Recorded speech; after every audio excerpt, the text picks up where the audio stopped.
You're listening to Missing Persons, brought to you by AbJack Entertainment. Be sure to check out some of the other great true crime podcasts from this network, including The Murder in My Family, DNA ID, Beyond Bizarre True Crime, Zodiac Speaking, Scene of the Crime, 3 Men and a Mystery, and All Things Crime. All of these podcasts are available for you to binge on right now, wherever you listen to podcasts. Subscribe where you're listening to this podcast so you don't miss an episode. The views and opinions expressed by guests on this podcast do not necessarily represent those of the podcast, its creators, or sponsors. If you would like to discuss a missing persons case on this podcast, please be sure to visit missingpersonspodcast.net. This episode may contain unsettling or disturbing subject matter. Listener discretion is advised.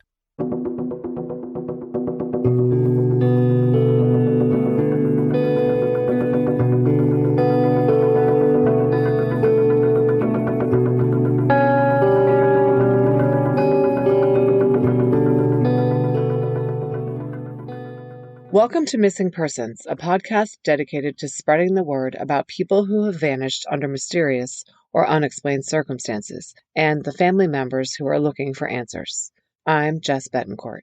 And I'm Mike Morford. Together we created this podcast to help give a voice to people who continue to search for their missing loved ones, in some cases even after decades have gone by. In each episode, you'll hear from Jess giving listeners the backstory and the basic facts of the disappearance. Then Mike will speak with someone who's intimately connected to the missing person, and his guest will share their story with us. Please stay tuned at the conclusion of this episode to hear about our Patreon program and our commitment to help find people who have gone missing. We'll also share with you where you can find more information and how you can join our team and help our efforts. You'll get recommendations for other podcasts we think you'll enjoy, and more. So sit back and enjoy this episode, and who knows, maybe you can help us find someone who's missing. Episode 41, Alicia Bernice Markovich.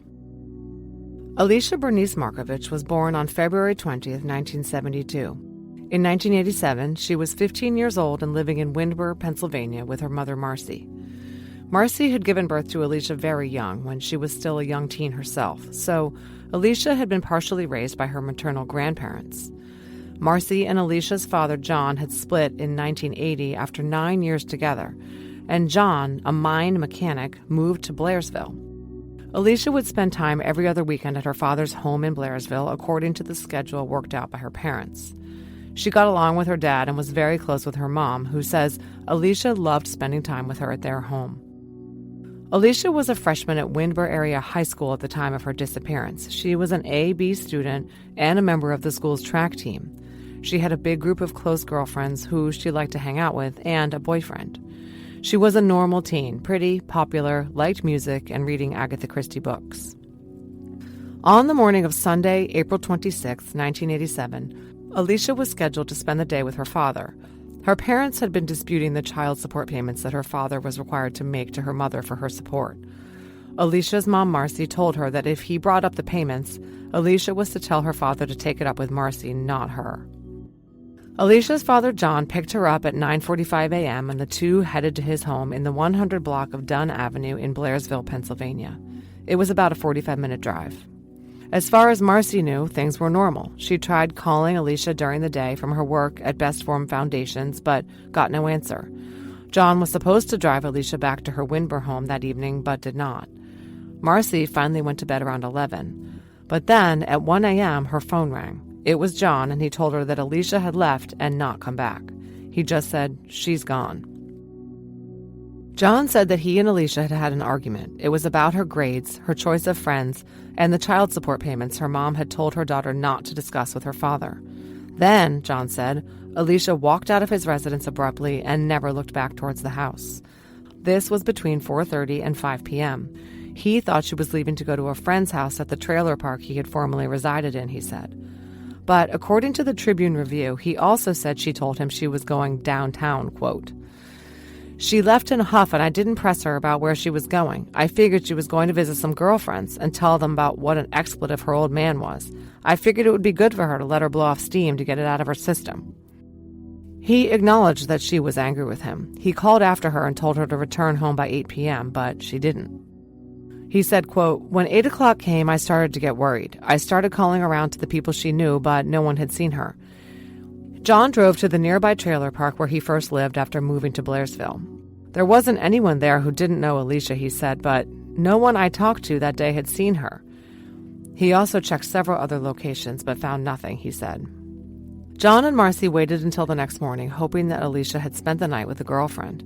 When she didn't return home the next day or show up at school, John said he reported Alicia missing to the Blairsville police on April 27th. Marcy filed a missing persons report on her daughter as well. They both hoped that she had just gone to a friend's house, but Alicia has never been seen or heard from since. Alicia did have friends in Blairsville, as she had often stayed with John over the years since the divorce, but none of them had seen Alicia the previous day. No one knew where she had gone. Her friends back in Windber assumed that she was with other friends until they all realized that Alicia was not with anyone. The state police took over the missing girls case on April 28th when Alicia did not turn up, as missing teens often do. Police initially assumed that Alicia was a runaway. After all, her father told the story that she had literally walked away and not looked back. But they found that the only things she took with her were the clothes on her back and a pair of purple sunglasses. And Marcy told police that Alicia had never run away, and she did not believe that Alicia had the resources or street smarts to survive on her own. There has never been any activity on her bank account or Social Security number since 1987. Everyone close to Alicia believes she would eventually have gotten in touch with her friends and family if she was able to. Police carried out a search of John's home but reportedly found nothing. They were not able to find anyone who saw Alicia that day at all. Investigators began to consider the theory that Alicia had walked the roughly 100 yards from John's house to Route 22, a major roadway, and hitched a ride with someone who did her harm. Pennsylvania State Police Lieutenant Brad Shields noted that Alicia, quote, "could have been picked up by a truck driver. She could have been picked up anywhere and met with foul play." 3 years after Alicia vanished, in 1990, the state police issued a statement saying that they were now treating Alicia's case as a criminal homicide, although they did not give a reason for the recategorization. They stated that they do not have any suspects in her case and have not ruled anyone out. They issued an appeal for information. The investigation indicates that someone out there knows about Alicia's disappearance, and we are asking that person to come forward, State Police Trooper John Sokol said. One article we found from the Latrobe Bulletin in 1990 says, quote, "In following all available leads for the past 3 years, investigators believe the incident occurred when she left the residence in Blairsville." The last person who admits to seeing Alicia alive was her father.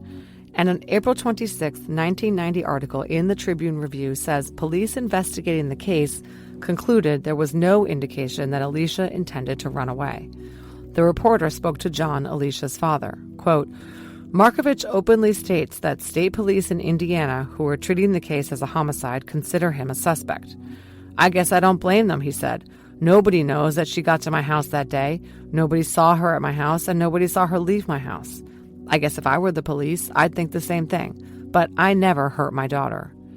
John went on to say to the Tribune Review, quote, "I think she started out as a runaway, but then something happened to her. You hear about these white slavery rings where girls are kidnapped and sold overseas to the highest bidder. Well, I think that's maybe what happened to Alicia. Just knowing her, she tried to make the best out of any situation. She probably got herself some rich old swami, and maybe she'll show up here someday covered with jewels driving a big Lincoln Continental. At least that's what I'd like to think. Sometimes you have to joke about something like this to keep your sanity." So to recap, her father told a newspaper that he thinks Alicia was trafficked, sold overseas to some rich guy, and is going to show up dripping with luxury. Alicia's mom, Marcy, told the same publication, quote, "I think something happened to Alicia in that house." She believes her ex-husband was angry because she had recently petitioned to have her monthly child support payments increased by $200. Alicia disappeared 3 days before a court hearing on the matter was scheduled to take place. In 2000, there was a startling development in Alicia's case. Her father produced a letter that he said he received in the U.S. mail. He turned it over to police because it was about Alicia and what had happened to her. Police released an excerpt of the letter. It read, What gave me the idea to contact you was when I saw by chance an old missing persons flyer posted on the side of a mailbox at the Philadelphia post office about 3 weeks ago. The second time I saw it, it was like everything faded to gray. Nothing seemed real for a long time. I thought it had all been forever buried. I had spent the last 13 years erasing and boarding up the name Alicia Markovich in my mind, and by seeing that, it opened up the floodgates, so to say, to a limitless sea of remorse, guilt, anxiety, inner sadness, and depression. The letter went on to detail how Alicia had died and instructed John to dig for her body along the Conemaugh River outside of Blairsville. Per the Tribune Review, quote, State police, with the assistance of a cadaver dog from the Greensburg Volunteer Fire Department, searched an area along the Conemaugh River just outside Blairsville in an attempt to locate Markovich's remains without success. Police remain unsure if the confession contained in the typed letter, which was not signed, is authentic. However, they pointed out there are some accurate details about the disappearance. Even though the searchers had found no sign of Alicia along the river, police were eager to question whoever had sent it for obvious reasons. They sent detectives to the return address in New Bedford, New Hampshire, to question the person living there. There was someone residing at the return address, but unfortunately, the resident denied having sent the letter and had never heard of Blairsville, Pennsylvania, or Alicia Markovich. What was chilling were the other 2 cases of missing girls whose families had also received letters like this in the years subsequent to Alicia's letter. 15-year-old Colleen Orsborn vanished from Daytona Beach, Florida on March 19, 1984. Her remains were found buried in a shallow grave near a lake in Orange County, Florida, shortly after she disappeared, but she was not identified through DNA until February of 2011. Before her family knew what had become of her, Colleen's brother received an anonymous, unsigned letter, postmarked February 21, 2001, in Manchester, New Hampshire. The handwritten letter, filled with spelling errors, provided details and instructions to locate Colleen's body along the Tomacca River along Route 415 in Daytona. Colleen had already been found, although no one yet knew this, and she had not been found where the letter stated. According to the Charlie Project, authorities believe Colleen was a victim of the serial killer Christopher Wilder, who targeted teen girls and young women in Florida in the early to mid-1980s. Deborah Ann Quimby was a 13-year-old girl who went missing while out riding her bike in Townsend, Massachusetts on May 3, 1977. No trace of her was found for 25 years. Then, in November of 2002, police received the first of 2 anonymous letters telling them to look in Walker Pond, close to where she was last seen. Police searched the pond but found nothing. A year to the day after the first letter was received, police got a second letter urging investigators to take a closer look. Police once again searched the pond and for a second time found no evidence of Deborah. The 2 letters had been postmarked in Worcester, Massachusetts and Manchester, New Hampshire. Deborah remains missing. So we have 3 cases of missing girls, all of whose families received letters in the early 2000s postmarked from New Hampshire. The source of these missives has never been identified. Investigators finally concluded that all 3 letters were likely the work of one single hoaxer. In 2011, exactly 24 years to the day of Alicia's disappearance, the state police announced in a press conference that they were revisiting Alicia's case. They stated that they believed Alicia to have been killed, most likely on the day she disappeared. Per the Daily American, Trooper John Matchick, spokesman for the Penn State Police in Indiana, said, quote, "At this time, it is highly unlikely that Alicia may still be alive. Her family and friends have stated that they feel extremely confident that she would have been in contact with them even if she had been angry or upset. We believe Alicia fell victim to foul play." State police investigators said they had followed numerous leads over the years and had pursued tips and clues as far away as Florida and New Hampshire. They had searched the Blairsville area, used cadaver dogs at lakes, ponds, and streams, and scoped abandoned mines. No confirmed sightings of Alicia were ever made, and no trace of Alicia has been found. They were seeking to interview anyone who knew her or who might have had contact with her, and once again issued a public plea for anyone with information to come forward. Recently, Marcy, Alicia's mom, submitted some of Alicia's baby teeth to a lab in Texas to extract a DNA profile that will be entered into CODIS, the national DNA database that will permit comparison to any Jane Does that are found. She is already in the NamUs and NCMEC databases.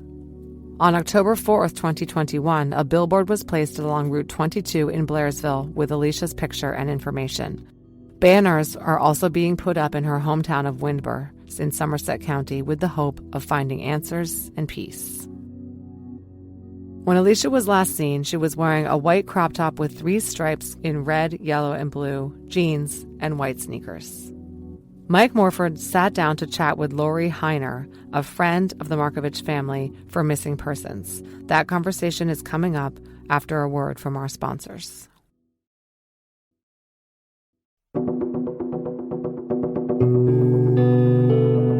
Hi, Lori, and thanks for coming on Missing Persons to discuss your friend Alicia's case with us. Thank you for having me, Mike.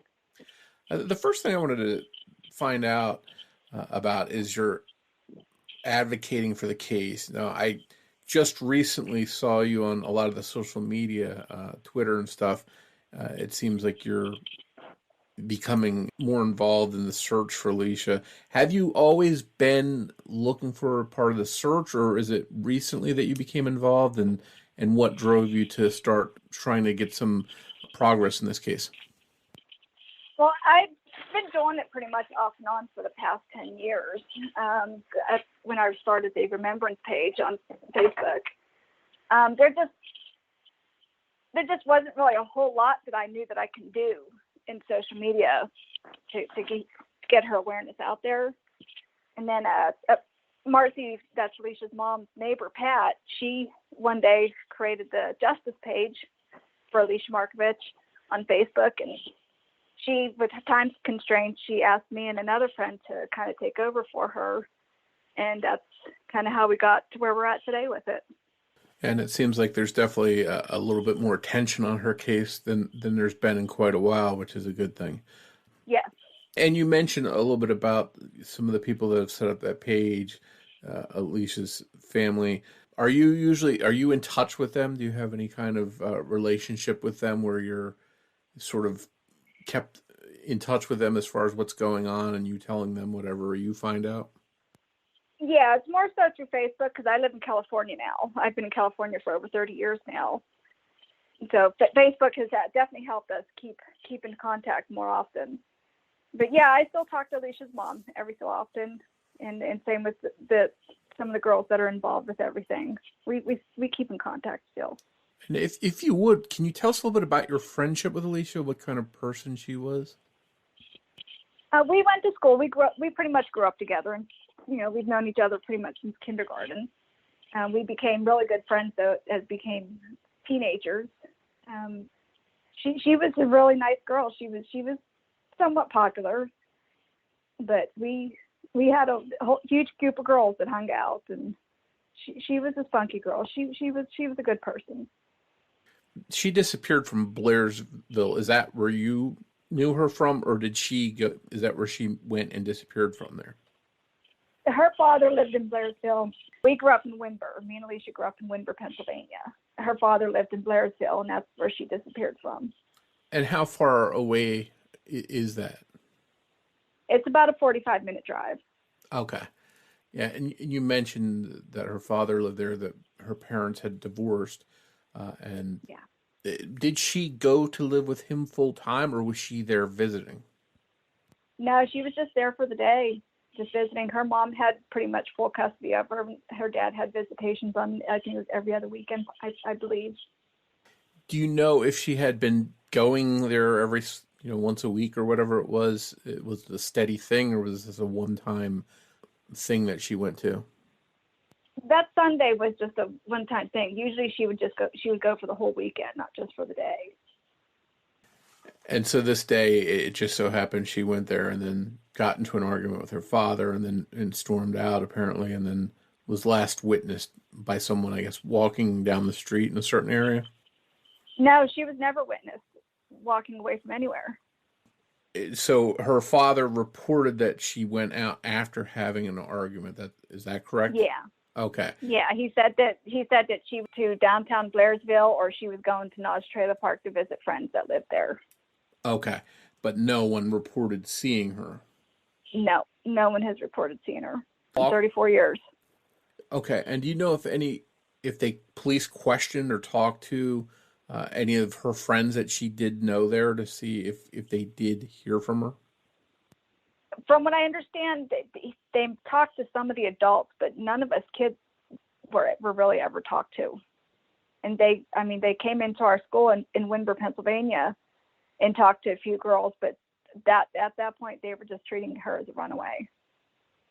Did you think it was weird that they wouldn't take more interest in talking to all of you that were her peers and her friends and might know something that could be added to help find her? Yes, it's because we all just assumed that she was staying with another friend of ours. But, as time went on, we realized, well, no, she's not with any of us. So we thought it was weird that it was just never really looked into with all of us. And we're going back to the 80s here. Obviously, this is before cell phones, so it's not as easy as keeping, as it is today, keeping in touch with someone. You would have to do stuff, a lot of it by phone. Was she in communication with her friends back in her hometown while she was in Blairsville? Did anyone hear from her that Sunday? No, none of us heard from her that weekend, that Sunday. And how was it that you found out that she was missing? The next day in school, the cops did come in. We think it was the cops. We're not completely positive on that one because it's been so long. Came in and asked us if we knew where she was. And I guess all of you were simply just unaware and didn't have anything that you could add because you weren't with her in Blairsville. Yeah, we weren't with her when she disappeared. Now, the area of Blairsville where she went missing from, do you know anything about that area? What kind of area? Is it like a blue-collar town? What's the crime rate there? Or what was it, I should say, when she went missing? Do you know anything about the town itself? I don't think it has a huge crime rate. I mean, there's like every town, it has its issues here and there, but I don't think it was it was right there along the 22-foot highway. Her dad's house was just right off the highway right there. It's just a little small town. And so not the kind of place where you'd expect to have something big like this happen. No, not at all. Now, obviously, when someone goes missing, people closest to the person are looked at and talked to. And by his own admission, Alicia's dad said that they had an argument. Did they question him and try and verify what he told them was accurate? Do you know? I don't think they ever tried to verify it, no. But I do know they did talk to him, but I think they just took his word for everything and just didn't look into it further. Did Alicia have a good relationship with her father as far as you know? I don't think it was a horrible relationship, but I don't think it was a close relationship like she had with her mother. Because she only saw him every other weekend. She was with her mom more. So maybe she wasn't as close with him. Yeah. But there's nothing as far as you knew, as far as like a strained relationship or any friction between them, anything like that? That I'm not sure of. You knowing her, you being friends with Alicia, in your mind, was she the kind of person that would run away, just take off, as far as you know? No, absolutely not. She wouldn't have. I don't believe it for a second that she would run away. And did she have any kind of a job or savings or anything like that to even have any resources to go any place? I know she had a bank account, but what kind of money she had in it, I have no idea. Okay. And it seems like if someone was going to take off, they would take everything, and yeah, that would be something that would be pretty common for people to take. Any idea if she took money? Do you know that? No, they said her checking account wasn't touched and her Social Security number hasn't been used since she disappeared. So that's troubling. So someone taking off intentionally would want to take some kind of money to help them, it would seem like. So that seems like a disturbing clue that might be a bad sign. Tell me about the aftermath of when she went missing. Do you know if there were any kind of organized searches, any things with any kind of search dogs or anything like that? No, I know with search dogs there wasn't. I know her mom and some of her friends did go looking for Alicia out in Blairsville, and they put missing posters up in Blairsville and in Windber. That Marcy did what she could to try and find her. And again, in the time before social media, it was basically just trying to get the word out by mouth and hanging up flyers, versus today, you can just slap a post on Facebook and ask people to share it, and it can go viral pretty quickly. And this was missing from this because it was 1987, obviously. Yeah, Do you know if Alicia was dating anyone? Did she have a boyfriend or anything at the time? Yeah, she did have a boyfriend at the time, and they did talk to him, from what I understand. Now, did he live back in her old hometown, or was he in Blairsville? He lived in Wimber. Okay. So, and no reason to suspect he had anything to do with her going missing? Not at the moment, no. No. And as far as you knew, did Alicia have any kind of issues with anyone, any enemies, anyone that might wish her harm? No, she got along with everybody. Yeah, she was one of those ones that I don't remember her ever having issues with not a person. And obviously there's different levels of friendship, and some friends share things, other ones are a little bit more secretive. But was your relationship with Alicia one where she might confide in you any issues she had, any problems in her life? I would think so, yes. And she never told you anything leading up to the time she went missing that could indicate? No, she didn't talk much about any issues she might have had with her dad or at home or anything. She didn't really talk much about that kind of stuff. But I think if there was something really bad going on there, I think she would have said something. Yeah. And obviously in that area, assuming smaller towns, things like that, word gets around. Some people start talking. Maybe the rumors start swirling. Were there any kind of rumors or anything going around about Alicia or what might have happened to her at the time? Yeah, we talked about scenarios here and there of what could have happened to her. That maybe her father, we never believed that she ran away. We thought maybe she was hiding out with her boyfriend, and then speculated that her father may have had something to do with it. It's just, the kids always talk, speculate about pretty much any aspect that could have happened to her.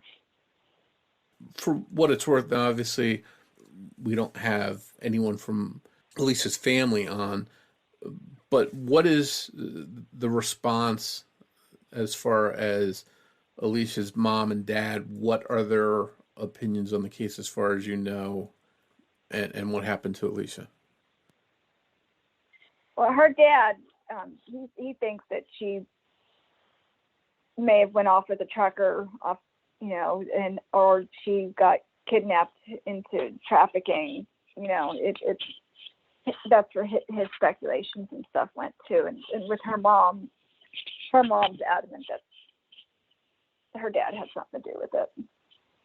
Well, that's got to create a big divide, because here are the parents of someone that's missing, and one of them thinks one thing and the other one thinks that the others may have something to do with it. So yeah, that doesn't seem like a good place to be in order to help the case. As far as the police go, do you know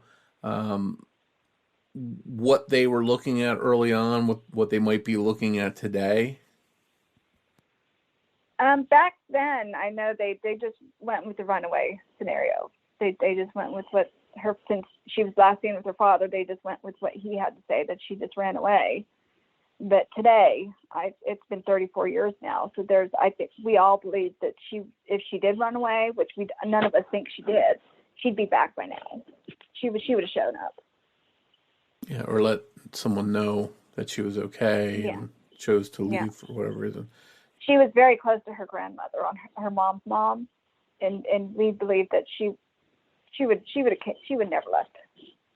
You know, she would have never left her. She would have kept in contact with her regardless. Yeah. So, if she went away voluntarily, that it would mean that she left everyone she cared about, her friends, her family. We talked about leaving money in her bank account. It just doesn't seem like she just walked away and left all of that behind. No. So over the years, were there any kind of leads or any kind of developments in the case, as far as you know? I know there was a letter that her father received back in 2000, October 2000, that stated that she was murdered and she was buried in a certain spot along the Connemara River in Blairsville. But I know the cops did take cadaver dogs and go looking in the area that the letter stated, but never could find anything. And so they just chalked it up to being a hoax letter. Yeah, it was interesting. A little bit of a side note. I actually connected that case, that letter in Alicia's case, to letters in other unconnected cases in New England and one in Florida. And all of those letters were sent from the same very small area in the New England area. So I actually reached out to the investigators in all of those cases to let them know that it looked like there was one letter writer sending it. And I think the overwhelming response from them after checking it out was that it was some kind of sick hoaxer, which is just cruel to reach out to people's family, that are missing, and just give them false hope or false information. And I named the article that I wrote about it "The Cruel Writer" because it was just entirely cruel to do that and to give false hope. So here's these people, friends, family, whatever, that are looking for hope, and there's someone out there that just, for whatever reason, decided to be cruel and do that. Just terrible. Recently, though, there's been, it seems like, some kind of movement in the case, some kind of new energy, some new initiative to get the word out and maybe start looking for Alicia. What's going on more recently that's caused that, and what kind of things are being looked at now? I know they're looking to hopefully get cadaver dogs at some point. I know they're all hoping that just the cops can go, since it's been 34 years, that they can do something else. It's I know they want to hire a lawyer at some point to see what they can help us with. We're just hoping that the cops will have some kind of recourse today, unlike what we had back in '87, to hopefully move forward with the case and get more answers. And I know some of the things they're doing is just trying to promote the case and get it out to more people. There's some fresh articles. There's a billboard that was recently put up. Is that correct? Yes, I helped get the billboard put up back in the beginning of October, right outside of where she disappeared from. So you're just hoping that someone out there that might have heard about it, maybe had some information or heard a rumor or whatever, can come forward and share that information with investigators. Yeah, it's something that they remember from back in '87. They saw something that they thought was strange. Just kind of come forward with any information that they possibly can lead to where she could be. Has there been any kind of tips or anything that have come in? Any information? That is done through Chrissy. She's the one who deals with the tip line. But I know we have been getting a lot of phone calls and tips. But what came of many of them, that I don't know.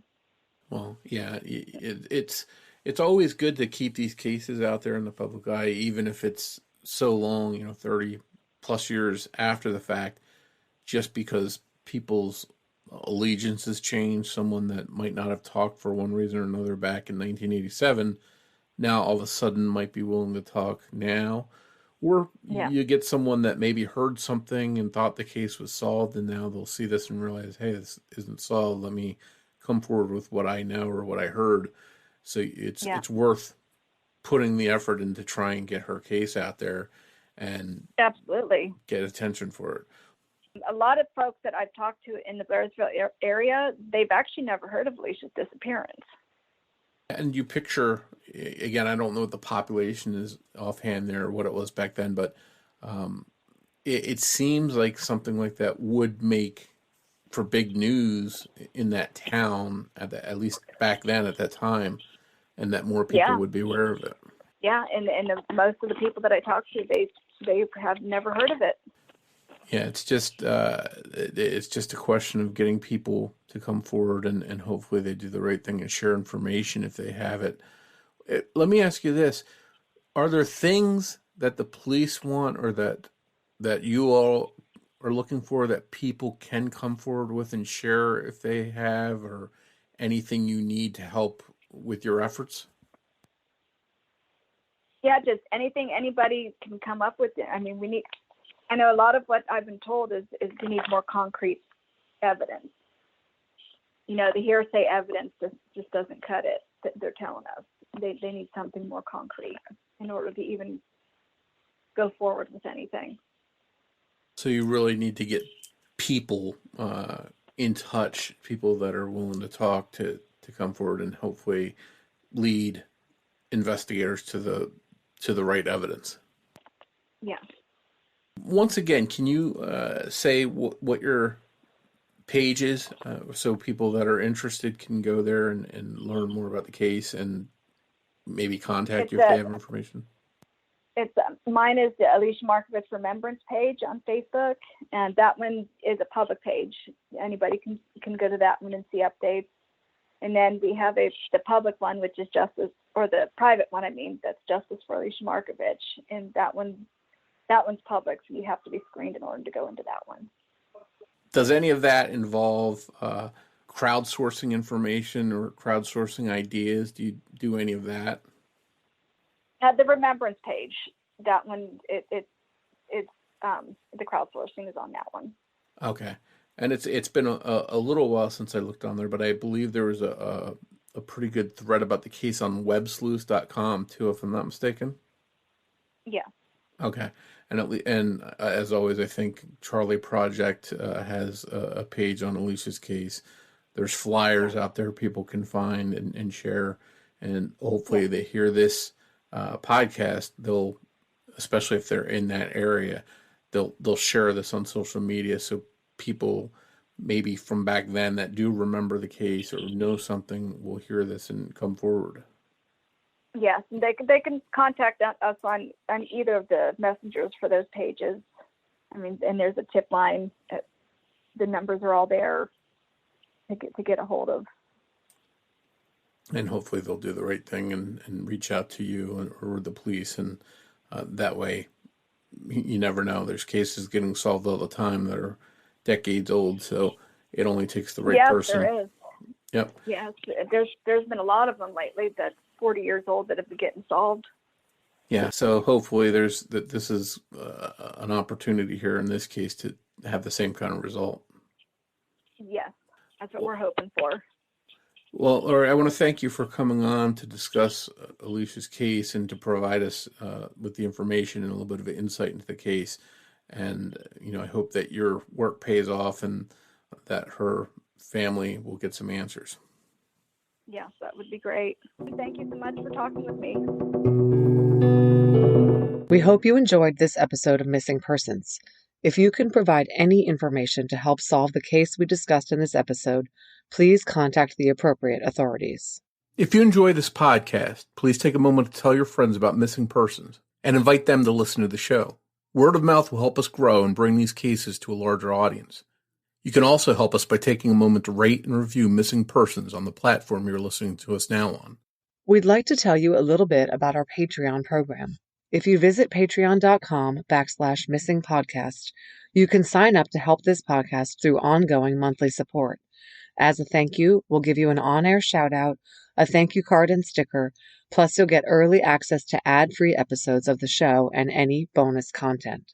Your Patreon support also goes towards helping the missing, because every dollar that we earn through Patreon will be split with charlieproject.org, the wonderful website that's been sharing information about so many missing persons cases for years. We hope you'll consider supporting the show. Just a reminder that new episodes of Missing Persons air every other Saturday. If you want to find us on social media, you can search Facebook for Missing Persons Podcast. And we're also on Twitter with the handle @missing_pod. And of course, you can find us on our website, missingpersonspodcast.net. As we wrap up this episode, we'd like to play a preview of a true crime podcast we think you'll like. It's called Blood, Guts, and Booze. Be sure to give it a listen. On behalf of Jess Betancourt, this is Mike Morford saying thanks, and we'll see you next time on Missing Persons. Can't get enough true crime? I feel like everybody has one of those cases. It may even be what really got me into true crime. Do you love the paranormal? I guess clearly he's making a list and checking it twice. He's gonna find out if your soul tastes nice. Then come join Blood, Guts, and Booze. I feel like this case is pretty well known, but a lot of people don't realize just how twisted this case really is. Every Sunday. They started feeling really bad for her spirit, right? Her little ghosty. So they decided to invite her into their house permanently. Nope. As we talk about your worst nightmares and things that go bump in the night. Missing Persons is produced under the name AbJack Entertainment by Mike Morford and Jessica Betancourt. It's hosted by Mike Morford and Jessica Betancourt, with writing and research by Jessica Betancourt and editing by Mike Morford. Be sure to listen every other Saturday for an all-new episode of Missing Persons.